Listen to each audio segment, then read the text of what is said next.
It's Orthodox Holy Week, and I'm here in Jerusalem. And in just a few days, all of this is going to happen.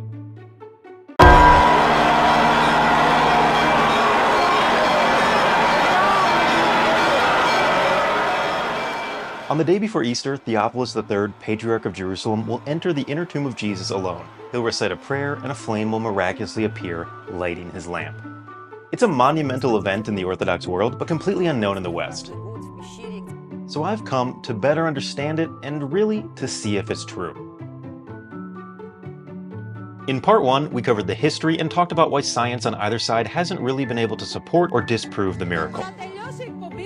I also pretty closely replicated the supposedly miraculous nature of the fire by passing my arm and face through a normal flame. If you haven't seen it yet, the link to part 1 is in the description, and I highly recommend you watch it first. But today, there's so much more to uncover, including something I found that I think is legitimately the most revealing moment in the entire history of the miracle. And so where else can we start but the Church of the Holy Sepulcher?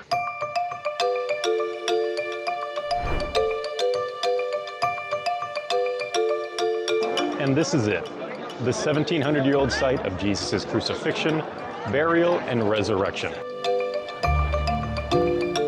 And this is the Edicule. All right, let's go inside. Even though it's done a lot, you're not really allowed to film in there, so I had to play it cool, but was able to get a couple of pics. You can see the dozens of candles and lamps, and while it's too dark to tell, the roof is actually pretty high. This entire upper area is basically hollow.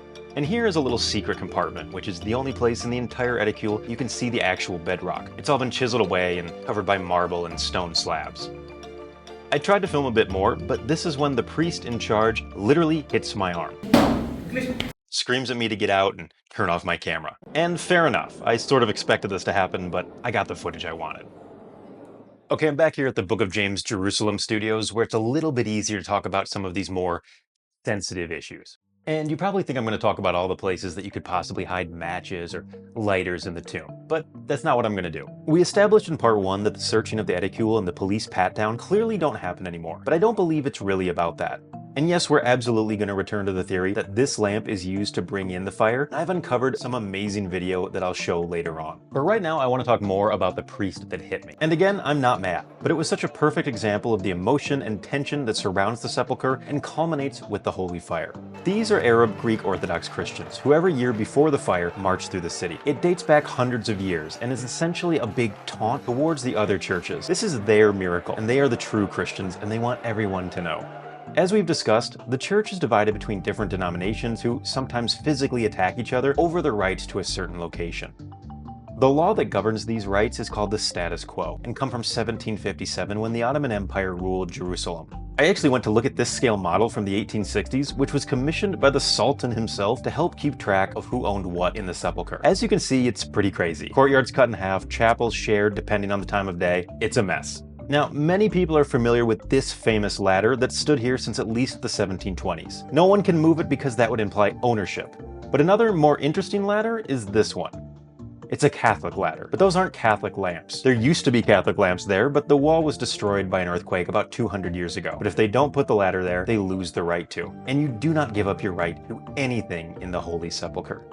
Okay, this is all interesting, but it's not really about the holy fire. But I think it really is. If it's not a miracle, you need a motive. Why might the patriarch and clergy have created this miracle centuries ago, and why do they hold on to these claims today? I'm really starting to understand the importance that territory, tradition, and competition may have in answering this question. But first, let's go back inside the tomb. I said I wasn't going to talk about hiding matches, but I am going to talk about hiding a person. In 1926, a Greek priest named Father Mitrophanus claimed to have somehow wedged himself on a shelf in the upper darkness of the Edicule just before the miracle. He stated he saw the fire appear and that a blue orb transformed into flame above the stone where Jesus was laid. It's an incredible and very popular account. It was even made into a children's book. But the important thing is that this was actually the very first time anyone described the flame as blue. After part 1, the biggest question or comments I got from people had to do with the blue flashes and floating orbs of light that supposedly happened moments before the fire descends. Well, historically, before 1926, you don't hear about, but there are a couple from the mid-90s that everyone points to as proof of spontaneous candle lighting and blue flashes. Τώρα όμως κοιτάξτε, θα δείτε από τα αριστερά μια φωτεινή σφαίρα να περνάει πάνω από το κεφάλι του κόσμου. Είτε αυτή τη στιγμή τη βλέπετε, Ναι. οριζόντια.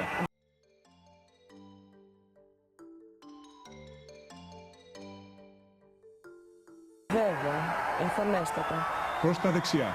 Και μια άλλη σφαίρα η οποία έφυγε, πρόλαβα να πάρω μόνο την ουρά της, αριστερά πάνω, θα δείτε, τη βλέπετε, αριστερά. Δεν βγήκε ακόμα ο Πατριάρχης, τώρα βγαίνει. Clearly, a fireball and a few candles all the way up on the second floor of the church are burning, and it's definitely before the patriarch has even come out of the tomb. But there's an extremely simple explanation. What they're seeing is the fire that's been passed through the small portholes on either side of the edicule. You can clearly see it here. This is done to quickly get the flame to the various chapels around the church. The runner flies up the stairs, lighting lamps on the upper level. It's done so quickly that it happens before the patriarch is out of the tomb, which is why so many assume these fires to the side of the edicule or high in the church were spontaneously lit. But the answer is simply these holes. As far as the blue flashes go, there isn't as clear an explanation as the portholes on the side of the edicule, but I also personally don't see anything besides camera flashes. Some do appear more blue in these videos, but they're also coming from more recessed areas of the church. Also, the reason videos from 1994, 95, 96 seem to show this is because the current dome of the Sepulcher with an oculus letting in light wasn't completed until 1997. In the end, I believe the combination of video quality and how dark the Sepulcher used to be are the causes of any bluish camera flashes. I've searched everywhere for any clear videos of blue orbs or candles spontaneously lighting, but while people have sent me links claiming to be proof, they're usually one of these videos or another, even more grainy and inconclusive one. But I'm happy to see any other examples, and this applies to everything I've talked about. The last thing I want is for anyone to think I'm trying to disprove the holy fire. I know I've spent most of my time trying to explain how different aspects of the fire are explainable, but that's because in everything I've read and watched, I see potential explanations. And there really isn't a counter-argument that I can present because a miracle, by definition, can't be explained. And that's okay. It could still be a miracle. And I need to go see it. No matter what anybody says or any video shows, this moment could really destroy any doubts I may have. Obviously, I'll have my candles with me, and the number one goal is to feel the flame for myself. But I've also brought some equipment. I'm going to test the temperature of the fire and look for any electromagnetic fields. In part 1, we talked about physicist Andrei Volkov, who believes the fire is a form of cold plasma. And if there's any truth to this, the flame should show a spike on my EMF meter. And it should also be significantly cooler than a normal fire. In 2016, Russian priest Gennady Zaridze claimed to measure the temperature of the flame 4 minutes after it descended. At the time, it was 42 degrees Celsius, significantly below a normal candle. So I'll be checking that as well. But here's the thing. It's always a fight to get inside the Church of the Holy Sepulchre for the miracle. But the Israelis just announced that for safety reasons, they're only letting in 1,800 people instead of the normal 10,000. 2 years ago, 45 ultra-Orthodox Jews died in a stampede in northern Israel, and in 1834, hundreds were killed during a panic at the Holy Fire, and the authorities are understandably terrified of 10,000 people with torches in a small building with one exit. But the Christians are furious, and I'm definitely discouraged. But I'm gonna try anyway. And no matter what, I'll still be within 100 meters of the church and be able to light my candle within 2 or 3 minutes of the flame descending. So all of my tests will still be well within the 33 minutes we're looking for.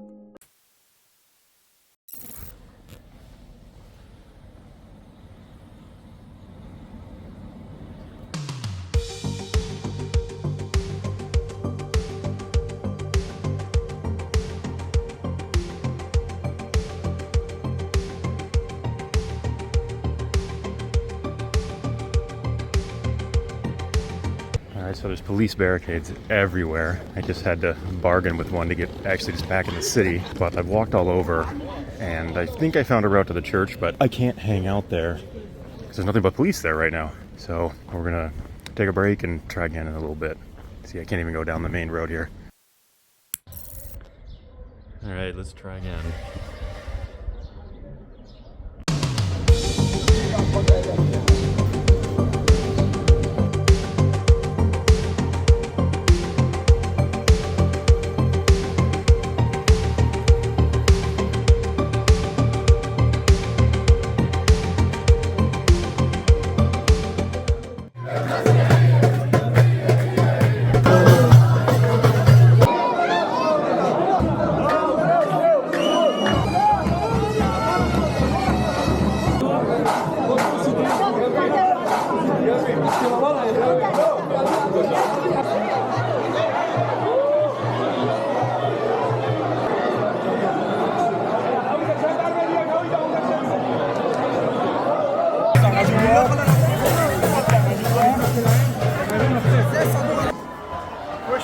My shoe came off, I grabbed it somehow. What's going on over here? I don't know what's going on, but I got through with closer. I've never seen anything like this.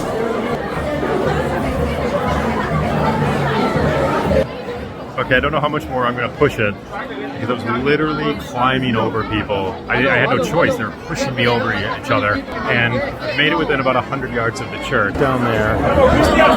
So this might be as close as I get. At this point, I'm kind of happy to be alive. Well, it seems like I'm stuck here. That's actually an ancient sealed door called the Patriarch's Gate. It goes right into the Sepulcher. Right on the other side of all of this souvenir shop is the Sepulcher. So right here in the heart of the Christian quarter, surrounded by local Christians, I don't think there's anything wrong with that.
I've just ran down the street. It's literally been 5 minutes since the fire came out, and we're going to do a couple of these tests. All right, I've got the EMF meter, and nothing. Now let's do the temperature. We got well into the 600 Celsius, and then it kind of went out. But really hot is the point. Let's do this one more time. Yeah. Oh, am I in your video? Sorry. No, it's fine. Oh, maybe. Hello, everyone. Well, is it burning? It's starting to get hot. It's starting to get a little bit hot. From the beginning. Yeah. Oh, no, that's so hot. It's dripping like crazy. Yeah, it is. I can't get it here. I mean, it's supposed to be 33 minutes. It's probably been maybe 10 minutes. It changes. It changes. Sometimes it's 2 hours. Yeah. Okay, so that was very cool. That was Nun Christina, who has a really popular YouTube channel. So we did some experiments together. To be honest though, I think her most famous video is one that says, "Holy fire doesn't burn paper." And then after a couple seconds, it starts burning the paper. But, you know, that's okay. I'm gonna link her channel in the description, and you should all go over there and take a look. All right, so now I'm in a much quieter part of Jerusalem. And yeah, that was wild. Didn't get in the church, which I'm sure most of you are disappointed about, as I am as well, but I was still able to test the fire well within 33 minutes, and there's nothing that says it has to be in the church. It's not like Indiana Jones and the Last Crusade that when you cross over the seal, it's no longer magical, so I'm confident that I did all I could. All right, let's go back to the studio. All right, so that was an amazing experience. But in the end, the fire was a normal temperature, didn't show any spikes on the EMF meter, and felt very similar to my experiments back home. It's time to show you something that I consider to be real, actual proof. In part 1, I zeroed in on the theory that this silver lantern might be used to sneak a flame into the tomb. It's taken inside after the door is unsealed just moments before the Patriarch enters. On the way out, the other priests are clearly blocking the view, and I also found this interview with an Armenian bishop who plainly states that this lamp is how the fire is lit. And they light the torches from the lit oil lamp on the tomb. They light it from the oil lamp? They light it from the oil lamp that is put here, yes. Stop the camera. No, Stop the camera. You cannot anyway. Stop the camera. But for all the political reasons we've discussed, it was more than reasonable to doubt his accusations. But there's another interview.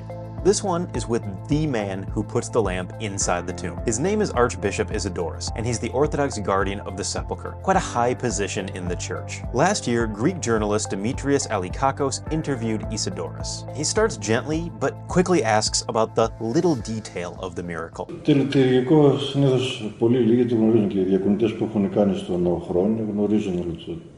Εντάξει, δεν ξέρω ακριβώς μια μικρή λεπτομέρεια. Ναι, αλλά αυτή η μικρή λεπτομέρεια. He then presses him just a little bit further. Και αφήνετε την καντήλα και τι κάνετε? είμαστε κι άλλοι. Να το πούμε. Θέλω να σας ρωτήσω εγώ. Μπαίνετε μέσα, το ανάβετε πάνω από τον Πανάγιο Τάφο και φεύγετε για να το βρει αναμένο ο Πατριάρχης. Είναι έτσι ή όχι? Έτσι. Είναι έτσι.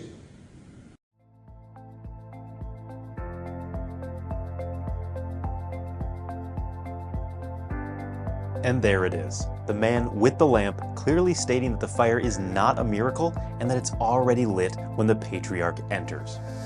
It's a detailed interview, about 25 minutes in total. He goes on to explain that 2 candles are lit for safety and that he believes the patriarch does have a lighter on him just in case. I'll put a link in the description and I really recommend you watch the entire thing. After his revelation, the Archbishop acknowledges their religious sensitivities and the impact his confession may have on people. But he insists that when he found out the truth, it had no impact on his faith. To him, the holy fire is still a miracle, but in the sense of the Eucharist. The holy fire is sanctified through ritual and prayer the same way bread, wine, holy water, or holy oil is sanctified. No one thinks that the oil or water was miraculously created, but it's holy nonetheless. Well, no matter what, it's a stunning interview. But however conclusive this may be, it's still difficult for many to believe, or more accurately, not believe. Why would someone make up this miracle? And why do they continue to put on this show today? So let's paint a picture, using everything we've discussed throughout these 2 videos. Going back to the 4th century pilgrim Egeria, we know there was no Easter miracle in Jerusalem, just a normal fire lighting ceremony you saw at every other church. We don't get a miraculous holy fire until at least the 9th century. So what happened in between? Well, war, sectarianism, and Islamic conquest happened. Imagine you're the Patriarch of Jerusalem in the year 800. In the last few decades, the people have begun to speak Arabic instead of Greek, convert to Islam at a much higher rate, and Christian persecution has significantly increased. The Easter ritual has become an opportunity to show the Muslim conquerors that your religion isn't something to be messed with. The ceremony of the Patriarch blessing the flame inside the tomb morphs into something more. The result of this little fib is an increased level of respect and protection for the Christian community. And over the centuries, this is only reinforced. The Latin Crusaders come in 1099, the Byzantine Empire falls in 1453, and in the 1850s, the Crimean War was fought between the Catholic Protestant West and Orthodox Russia over who was the protector of the Holy Land. The miracle was a tangible claim to territory and power. There are countless events throughout the history of Jerusalem that threaten Christianity in general, or the Orthodox Church specifically. And so many of these events coincide with the major evolutions of the miracle. And it only takes one man, in this case our hypothetical patriarch from sometime in the 9th century, to stretch the truth a bit and say that the fire is really a miracle.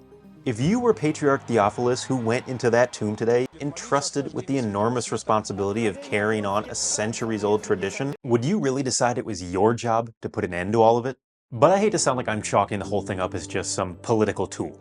Being able to see and participate in this event really is a highlight of my life, and I'm far from convinced that there's anything miraculous about the fire. So there it is, I guess. But I also accept that as hard as I tried, maybe I wasn't open-minded enough. Maybe, as some have said, it's only true believers who can experience the miracle. For now, all I can say is that real or not, I absolutely loved it.